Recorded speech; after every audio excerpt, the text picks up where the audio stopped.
Okay, so ready to move on? Yeah. Okay. Yeah. A red question. John, pick one out. When do you think that federal policy is more effective than state policy? When do you think that federal policy is more effective than state policy? I think in the case of education, for instance, that there has to be money behind programs. You can't just write a really good program and put it out there and expect it to happen if there's no funding behind it. And I think that has to be probably the feds that do that, because the states may tend to write their own program, which may not be as effective. I'm sorry, go ahead. If I could, should the Fed taper per state when they give? Taper. Like, what should they edit to best fit the community that they're giving money to? Because I mean, there's the overarcher, but do you think that federal policy can tailor itself to what the needs of that specific educational issue might be? I don't know how that's determined, because I know my state has not, which is North Carolina, has not in the recent months taken advantage of programs that were available and voted them down, which was the detriment of the school program, other programs. So. I think the education model is a good model in that education is a function of the state. It is not the function of the federal government to define education in a geographical area. It's up to the state. What I would think federal government should do is set some overreaching big ideas. And then I do think, I agree with, it should be up to the state to figure out what are the needs in our state and what does it look like. If a state like North Carolina says we don't have needs, I mean, that's where it gets hairy for me too. I don't know what the answer is, because, I think there are. They may not need it in Raleigh, but they may need it Right, in right. Yeah, and I think the western part of the state or something. I think take something like special ed. If you rely on the states, I think each state has to reinvent the wheel, and then there are protections that won't necessarily be there, so there's no uniformity. And as it is right now, there's some inequalities. So a lot of people will move to a certain state if they've got a kid with autism, or they'll move to Williamson County if they're going to be in Tennessee because of the schools and the services provided. So I think that while it might work for the general child, I think that whenever you start getting into special needs and special ed, you really need, I advocate for the government, the federal government to put the protections in place, yet allow for the state to do things locally. And you can do a similar thing with healthcare. You can give more, I applaud Lamar Alexander's wanting to do more where the states have more control, but having the protections in place at the federal level that the states then work within. And it filters down to the community level. NOAA is an organization that does a lot of community activism kinds of activities here in Tennessee, and I go to those meetings and I listen to what their task forces say about housing. Was the one that really hit me between the eyes, because here's a policy about making for equal opportunities for people to get apartments, to have affordable housing, and yet when it goes to the community, people say, we don't want that in our backyard. We don't want affordable housing. So that's where even the best intentions of what these overreaching things are, they never get played out, because at the local level, and I don't know what the solution is, but it's so sad to think that we could have had more affordable housing. There was $30 million worth of affordable housing proposed for our area that didn't get shot down because there wasn't money, didn't get shot down for all these other reasons, but did because people didn't want them in their neighborhoods. So I want to give you a chance to ask follow-ups, because I think you were, are they getting at your question? Yeah, so kind of a follow-up is like, are there ways that you think maybe nonprofits and local communities can probably take the place of some of the state and federal needs that they take money from. Yeah, I think we really need to have some creativity, and I think the local area knows their local area, right? I really am an advocate, and this is where I feel maybe I'm more, a little bit more red leaning than blue, is I really feel each area should be creative. And when you're mandated on what you have to do, you're not going to have the same success as when you're creative. I just think you have to have those common goals in place. For example, anti-discrimination, or making sure that every child has certain protections in the education realm. I think if you have those there, you could then allow everyone to be creative, just like you can allow bankers to be creative, as long as you have those kind of antitrust laws in place. Okay. Yeah, just as a follow-up on that real quick, do you see any problem with the process of the same body that's in charge of whether or not you get funded also being the body that sets what guidelines you must subscribe to in terms of education? And that sword cuts both ways. Sometimes, you had to teach Bibles in school. Sometimes you weren't allowed to teach Bible in schools, but just that general idea. And so repeat the essence of your question. The essence of the question is, do you see a problem with the same body being in charge of what are the approved things that can be taught and who gets funding to teach anything? I don't know. I think you need to have that checks and balances. I think Do you think it's, they should be two separate bodies or together? well, they could still be the federal, I think it could still be the federal government, but it has to be, you have to have the oversight where they're independent of each other. It kind of reminds me of when we were trying to sell our house in Michigan, and we had mold, and we had people inspecting the mold, and we had people mediating the mold, and they were the same company, and it just seems there was an obvious bias there. Yeah. Or in The Big Short, that movie where they had somebody kind of the oversight over who was investigating and who was having the problems with the loans was the people who are doing the oversight were also enmeshed in that. So I think really having We've investigated separation. ourselves and found we did nothing wrong. Exactly. Perfect. Exactly. Right. I think that you have to have that independent. Okay. Yeah. All right. So the next question would be from your side, right? I don't have any. Yeah, I can ask it then.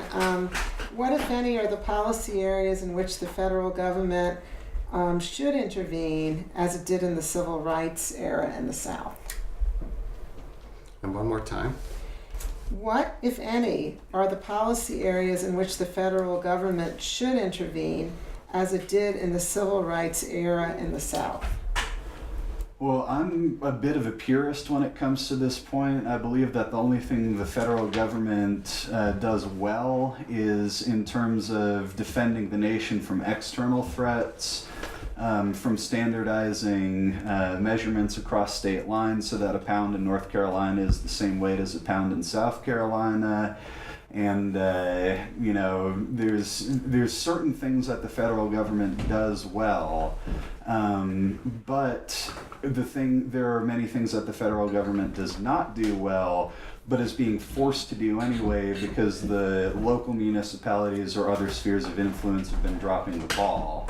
So it's, I kind of answer that in two different ways. In an ideal world, the federal government does almost nothing, but because the rest of the structures in place that are meant to support that kind of, hands-off, light touch federal thing are not doing their jobs. Like, for example, if Alabama doesn't want to integrate because they're not, representing the interests of all of their people, that's when it gets kicked up a level higher to a body that's not really as good at it or as efficient with it, but who else is doing it?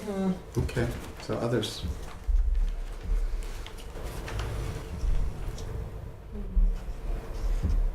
I kind of mirror what Daniel is saying. It's like there's very few things that the government does right, And kind of when it comes to the civil rights movement, I was like, even the nuclear families as minorities, that percentage actually ended up going down.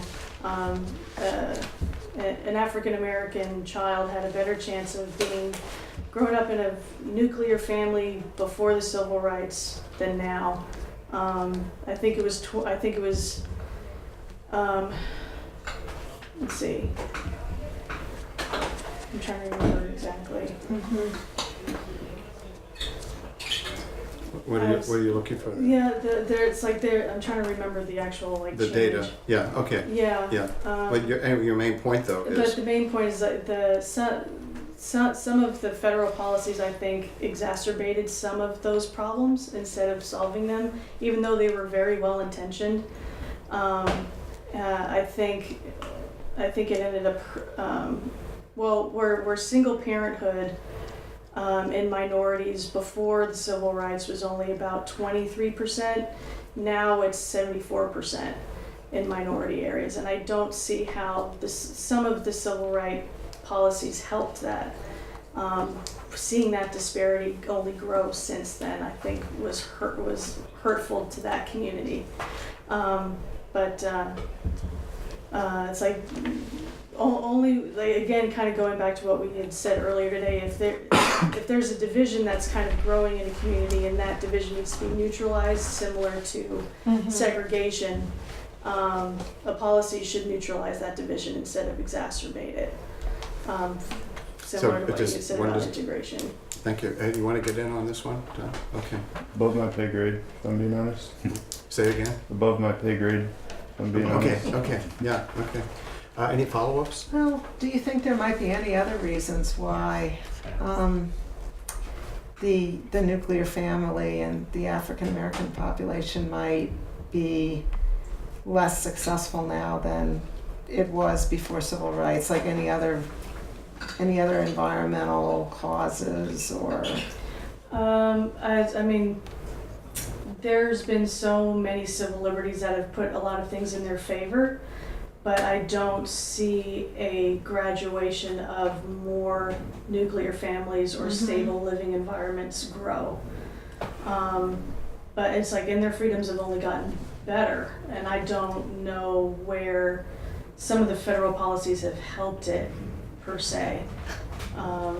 Do you think the statistics are the same in white families as well? Well, The disintegration of two-parent households? yeah, they're not as high, but the same thing has happened where you've seen an increase in single motherhood. And the majority of people on welfare are white Americans, so it's and we've only seen those go up since then. So I don't know necessarily if some of those government incentives helped when I'm seeing those disparities get bigger. But if there's a way to kind of help a community build that back together to make that healthier for both minorities and white Americans, it's like that I think would be very helpful. I'd like to see ways that we can make that work a lot better. Do you have ideas on what kinds of things would have to change to make that happen? I think putting maybe a time limit on the incentive of single motherhood. Like I'm all for helping a mother raise their children, but at some point it needs to be merit based. If the child is not healthy, if the child is not getting proper education with multiple incentives, the reward system needs to be reevaluated in some way. Okay. So I think we have one more question to go from your side. Want to get this one? Is there a platform policy from your party that you disagree with, and why? So read it again. Is there a policy platform in your party that you disagree with, and if so, why? That's hard, but I would take a stab that, and I don't know that, you know, we've lost track of what's Bernie, what's Clinton, you know, but I would say I disagree with universal health care, or I disagree with Medicare for all, or I disagree with moving toward what a lot of people think the Affordable Care Act will move toward, which is a single payer. I believe there's a lot of importance to have creativity in the healthcare system and to have free enterprise in the healthcare system with those protections. So that kind of balance between, you know, free enterprise and government protections. And that's why, you know, whenever I hear like the Medicare for all or the whole Bernie thing, I get, no, that's not what we need. Mm-hmm. How about you guys? I'm not sure I know what all the policies and platform are, Or as the you said. Democratic Party, yeah. But philosophically, I think I align to all the ones I do know about. Mm-hmm. Anything you can think of you disagree with in terms of the party policies? I think we should have health care. So, in terms of disagreement, yeah. Well, I mean, to what extent with the healthcare? So, in terms of your policy, your Yeah, question so though, what was do there you- anything you disagree with, Yeah. is the question? No, okay. Okay, All right. I think we're done then, right? Yeah, I think we're Yeah. done. All right. This was Good job, great. everybody. Yeah. I like this. Oh I just want to make one comment if Yeah. it's okay, which is, you know, I've been staying in touch with Better Angels since like January because I couldn't make the first one, and initially I think a lot of it was a discussion of like, why did you vote for Trump versus why did you vote for Clinton? And I had kind of asked, I said, could you get into the meat of some of these other issues? And I think this was a great example of feeling like we could kind of got into the meat of some really substantial issues. And I feel like I understand your side better now. It's very helpful. Yeah, well, on that second question, you articulated my position better than I did. That's why you almost took the other chair and abandoned your side. Yeah, yeah. I thought these are really good questions. Yeah. When they're really good questions, it just, and I could see everyone going, oh yeah, that's a good one. You know, so good work. And we even had one of yours, which we didn't ask, which was really. Which is the one I didn't write down. It was the what are examples of some government policies that can help support those who start out with disadvantages. So I mean, we kind of had the same question, which is really cool. Yeah. Yeah. Great. Okay. So, are they done in there yet? Didn't you? Oh, no. Okay. I think if we could get all the leadership of both parties and kind of have them stand aside and then we could probably solve things. That you said that I absolutely loved, both of you, actually all of you, was just this idea that you make change. You don't always have to tweet to make change. That you can have Yeah. conversations at the Yeah. pub, or just Yeah. you know, sometimes it's the quiet voice as opposed to the one that has to bring attention to itself. And it's Right. the change occurs with people talking to their fellow tribe members, Yeah. right? Yeah. On all sides. You know, like I'm with you. You know, I'm your brother here, okay? And there's this thing on our side. Then people listen. In a way, when it's the other side, you're always throwing mud our way. It's very 60s of you. Yeah. No, And I don't know if you feel this, but I feel like this incredible, it's such a gift to be able to talk to people who don't think the same way I do. I mean, it's great. Lynn's great to have around, but I mean, isn't this thanks a like? lot. Well, you know, right? I mean, it's a different level of, Yeah, it you is. know. It is. They're still working on the last question there, so Okay. Well, we can sort of maybe do another one. we can hang out here a little bit. I did think of another question when we were sitting. So not it hasn't been curated. Hasn't So And she whispered in my ear. Yeah. you know. So no, it maybe- really wasn't. Yeah, I mean, we can curate it together, but so what was it? I guess it's a question about how did you get to where you are that you believe this? What is it that drives you to feel this way? Because I know I can look at my past and kind of understand why I am where I am, and I've questioned that. Have you had that conversation in your head? It's like for me, getting here has been a lot of pursuing opinions that I don't always agree with, or opinions that I haven't been able to fully form. And if it's not an opinion I can fully form, I need to go back and reevaluate it and reformulate it. And it's a lot of testing myself, falling in love with cleaning the mirror, kind of thing. And yeah, it's a lot of introspection, a lot of it.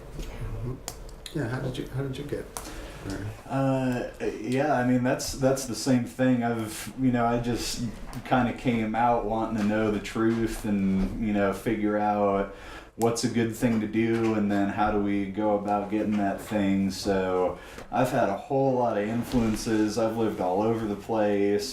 Some of my best friends are some of the most liberal people I know. And, really, I just take the perspective that iron sharpens iron, and wherever I can't defend my position to someone that disagrees with it, I need to re-examine that position.